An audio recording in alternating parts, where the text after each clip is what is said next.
نظام چلا رہے ہیں تو وہ نظام اسلامی سانچے میں آنا چاہیے.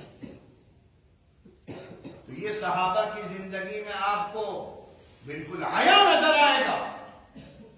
آپ اس طرح پڑھیں تو حضرت ابوبکر کو ویسا تو سمجھیں. حضرت عمر فاروق نے آدھی دنیا پر حکومت کی. جلیل القدر صحابی. ہم صحابی کا نام لے کر قلبوں میں بیٹھے ہوئے ہیں, ان کی تعریفوں کے گن گا رہے ہیں. بہت اچھے تھے, بہت اعلیٰ تھے. تو ویسا بننا کیوں نہیں چاہتے ہو؟ ویسا بننا کیوں نہیں چاہتے ہو؟ ویسا نظام کیوں نہیں چاہتے ہو؟ تم نے تو محدود کر دیا دین کو, علم کو, مسجد تک, مدرسے تک.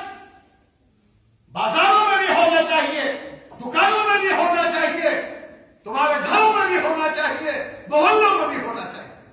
وہ دین ہم کو سکھایا ہے نبی کے پاک رحمت للعالمین نے, صحابہ کرام نے.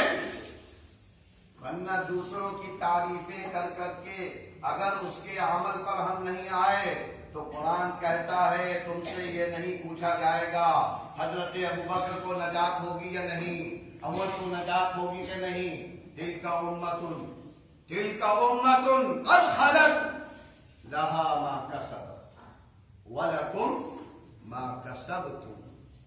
انہوں نے جو کیا ان کو ملے گا, تم جو کر رہے ہو تم کو ملے گا. وَلَا تُسْأَلُونَ عَمَّا كَانُوا يَعْمَلُونَ. تم سے نہیں پوچھا جائے گا تمہارے اسلاف نے کیا کیا,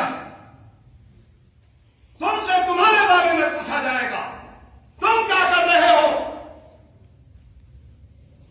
اس لیے ہمیں قرآن و حدیث سمجھنا ہے, وہ جس کی تعلیم اللہ کے رسول نے اور صحابہ کرام نے دی تھی.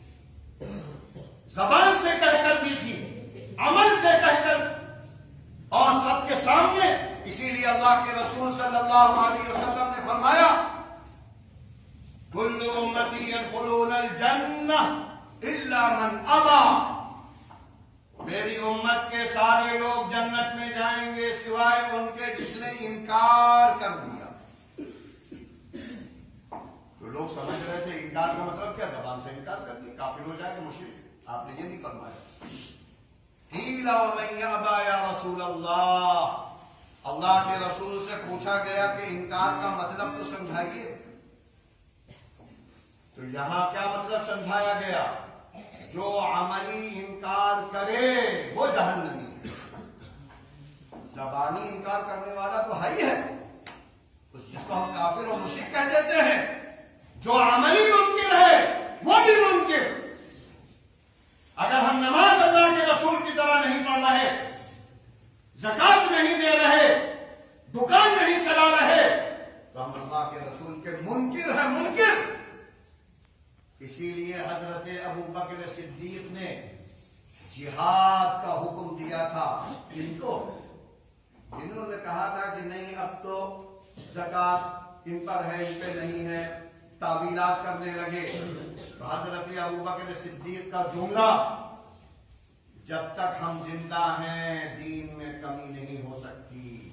جو بھی ایک رسی کا انکار کرے گا زکات میں ہم اس سے قتال کریں گے. قتال کس سے کیا جاتا ہے, مرتد. اينقص الدين وانا حي. یہ سارے جملے ہم پڑھتے ہیں درجوں میں, مطلب نہیں سمجھتے, اس کا ٹیمپریچر نہیں سمجھتے, اس کی حقیقت نہیں جانتے. اسی لیے آج جو علم ہم حاصل کر رہے ہیں نبی کی وراثت والا, وہ اس وراثت سے ہٹ گیا ہے, دور ہو گیا ہے. عام طور پر چھوٹی چھوٹی